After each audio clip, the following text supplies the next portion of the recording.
আমি হজম হোৱা নাই আৰু যেতিয়া BKWAC হৈছিলে তেতিয়া BKWAC টো চলোৱাৰ কাৰণে অসম চৰকাৰে ডিপোটেশনত 4 জনকৈ ষ্টাফ আমাক দিছিলে আৰু সেই 4 জন ষ্টাফ আজিলৈ আমি আমাৰ অফিচৰ কামত ব্যৱহাৰ কৰাটো আমি দেখা নাই মই বুজা নাই BKWAC কাউন্সিলটো কিয় অফিচিয়েল ষ্টাফ মানে লৈ পেলাই কাম কৰা নাই আৰু কিয় নন অফিচিয়েল টেম্পৰাৰী এটা ষ্টাফ বিলাকৰ লগত কাম কৰি আছে এটো আমি বুজিবলৈ আমি বাকি নাই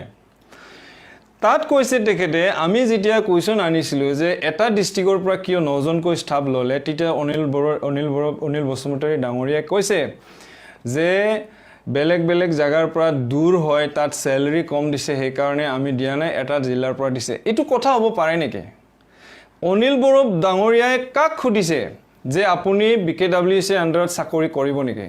আমাক আনি দিয়ক আমাৰ বড় লৰা বিলাকে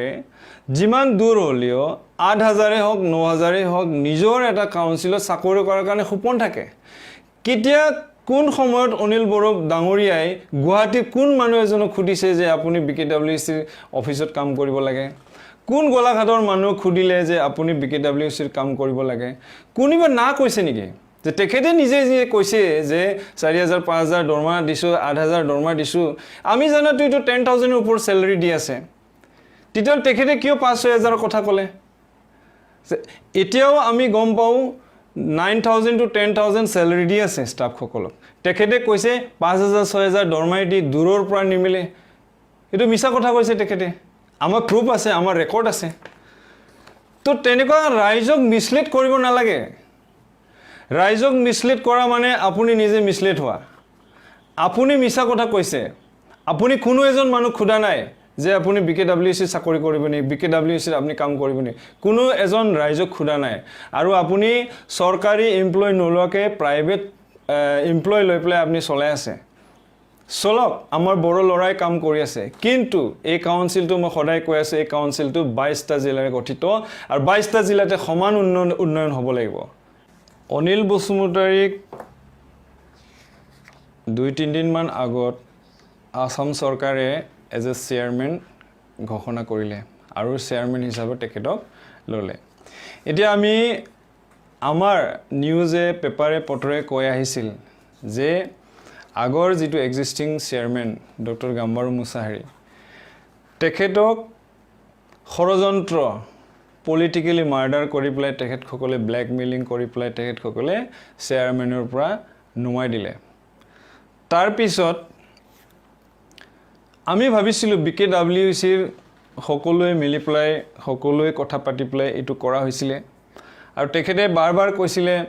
যে আমি গাম্বাৰু মুছাহাৰীক বহুত সময় দিছো বহুত সময় দিয়াৰ পিছত তেখেতে আমাক ৰিপ্লাই দিব পৰা নাই তাৰ কাৰণে আমি ডিসিশন লৈছো এবলা সম্পূৰ্ণ মিছা কথা ইয়াত আমাৰ ৰেকৰ্ড আছে এই ৰেকৰ্ডত লিখা আছে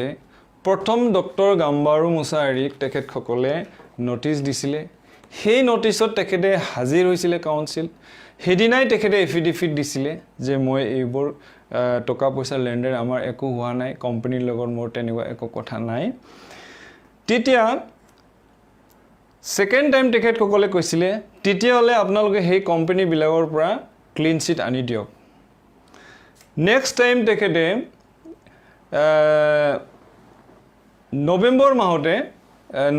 ডিসেম্বৰ মাহতে তেখেতে কোম্পানী সকলৰ পৰা কথা পাতি ক্লিন চিট আনিছিলে এইবোৰ ক্লিন চিট আছে এইবোৰ ক্লিন চিট সিটল এন্টাৰপ্ৰাইজৰ ক্লিন চিট আৰু জি কোম্পানী সকলৰ লগত তেখেতৰ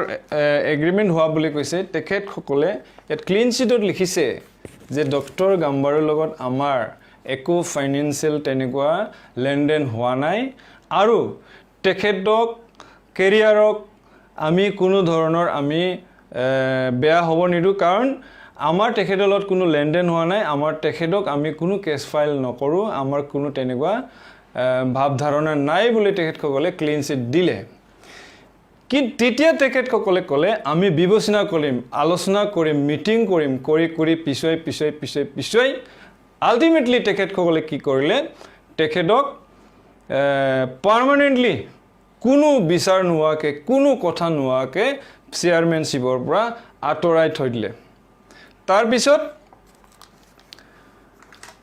ডক্টৰ গাম্বাৰু মুছাহাৰীয়ে ভাবিলে মোক কাউন্সিলে কিয় নিয়া নিদিলে এজন চুৰকো বিচাৰ কৰে মইতো চুৰ কৰা নাই মইতো অপেনলি কৈছো অপেনলি মই গৈছো পেপাৰ দিছো মোৰ ওপৰত বিচাৰ কিয় নহল আৰু বিচাৰ নোহোৱাকে মোক চেয়াৰমেনশ্বিপৰ পৰা কিয় নোমালে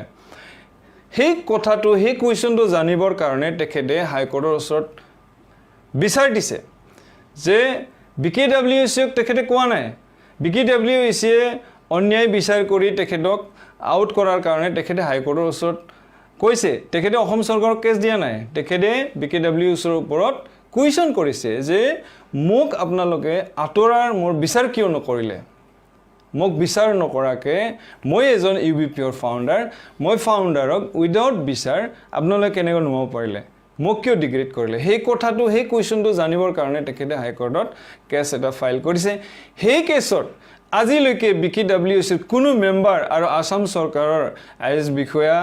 আসাম চৰকাৰৰ আমাৰ ডিপাৰ্টমেণ্টেল যেটো বিষয়া তেখেতসকলে আজিলৈকে একো ৰিপ্লাই দিব পৰা নাই আজিলৈকে একো হিয়াৰিং নহল তাৰ সত্ত্বেও যোৱা হেৰিত অনিল বসুমতাৰী ডাঙৰীয়াক চেয়াৰমেন হিচাপে ঘোষণা কৰিলে এখন আসাম চৰকাৰে বনোৱা এখন গেজেট এই গেজেটটোত ইয়াত লিখা আছে কোন ব্যক্তিক কেনেকৈ ইয়াত নিযুক্তি দিয়া হ'ব কৰ হ'ব লাগিব কোনটো এৰিয়াত হ'ব লাগিব ইয়াত মেনশন কৰা আছে মই ইয়াতে আপোনালোকক জানাৰ কাৰণে এক লাইন মই গেজেটৰ মই লাইন দুটামান পঢ়ি দিওঁ ইয়াত লিখা আছে 3.1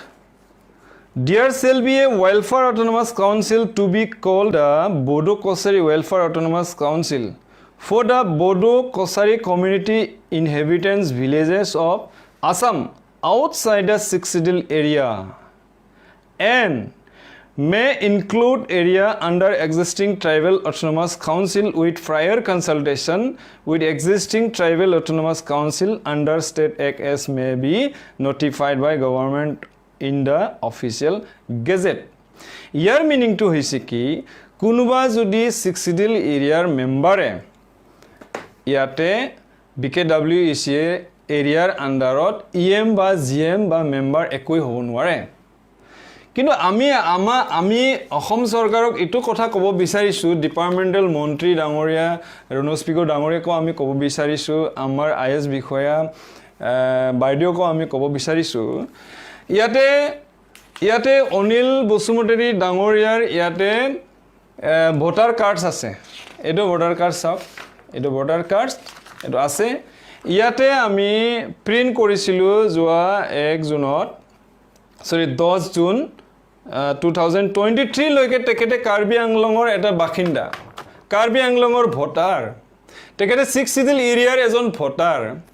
সেই Sixidil এৰিয়াৰ ভোটাৰ এজনে আমাৰ BKWAC কাউন্সিল যত গেজেটত লিখা আছে তো তেখেতে কেনেকুৱা BKWACৰ এজন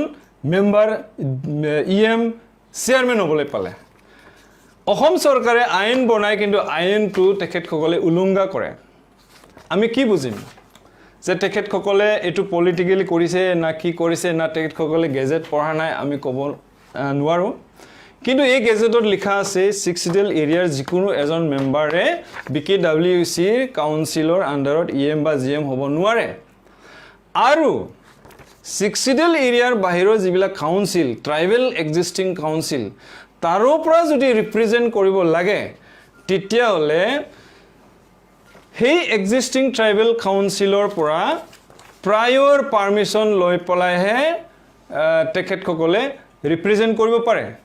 ঠিক তেনেকুৱা আমি আজি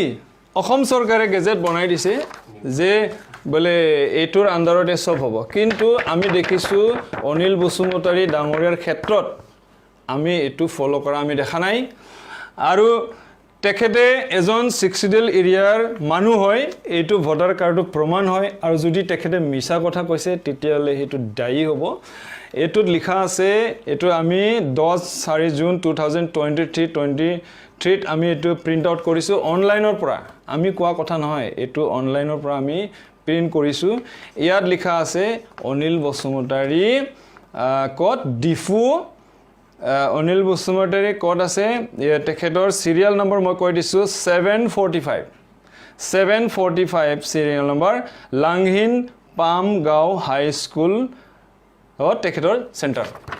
ইয়াত লিখা আছে তো তেনেকুৱা এজন মানুহ তেনেকুৱা এজন ব্যক্তিক BKWAC কাউন্সিলৰ চেয়াৰম্যান বনোৱাটো লজ্জাজনক আমাৰ কাৰণে আমাৰ বড় ৰাজ্যই জানিব লাগে যে তেখেতে কেনেকুৱা আইন উলংঘা কৰি পেলাই কাৰ্বি আংলং 6 চিডিল কাউন্সিলৰ পৰা আহি ইয়াত কেনেকুৱা ইএম হ'ব পাৰে চেয়াৰম্যান হ'ব পাৰে আমি ধিক্কাৰ দিছো গভৰ্ণমেণ্টক আপোনালোকে গেজেটখন বনাইছে আৰু এই গেজেট মতে আপোনালোকে কাম কৰক মই ট্ৰাইবেল মিনিষ্টাৰ ৰুনুস্পিকো ডাঙৰীয়াকো কৈছো আপুনি এই গেজেটটো ফলো কৰি প্লাই অনিল বসুমতাৰী ডাঙৰীয়াক ইএম বা সিএম বা চেয়াৰম্যানৰ পৰা তেখেলক উলাব লাগে এটো আমাৰ ডিমান্ড আছে আৰু এই গেজেটটো যদি মিছা আপোনালোকে বনোৱা যদি গেজেট মিছা তেতিয়ালে আমি কবলৈ নাই আমাৰ কথা হৈছে কি অনিল বসুমতাৰী ডাঙৰীয়াই ভুলগতভাৱে মানে কাৰবা এজনক বলিৰ পথা বনাই পেলাই তেখেতে চেয়াৰম্যান হ'ব বিচাৰিছে আৰু হৈছে অলৰেডি হৈছে যিজন মানুহৰ কোডৰ এখন কেছ চলি আছে ন্যায় চলি আছে আমি জনাইছো তেখেতে 6 চিডিল এৰিয়াৰ মানুহ হয় ইয়াত ৰাইটস নাই তথাপিও আসাম চৰকাৰে আজিলৈকে কাণ খাৰ নিদিলে আৰু ইয়াতে লিখা আছে যদি কোনবা ভাবে ইনক্লুড কৰিব পাৰে এক্সিস্টিং ট্ৰাইবেল কাউন্সিল যত 6 চিডিল নাই সেই কাউন্সিল বিলাকৰ মেম্বাৰ সকলে ৰিপ্ৰেজেন্ট কৰিব পাৰে কিন্তু তাৰ পৰাও প্ৰায়ৰ পাৰমিশন লাগিব এক্সিস্টিং কাউন্সিলক সাপোজ আজি মিনিষ্টাৰ ডাঙৰ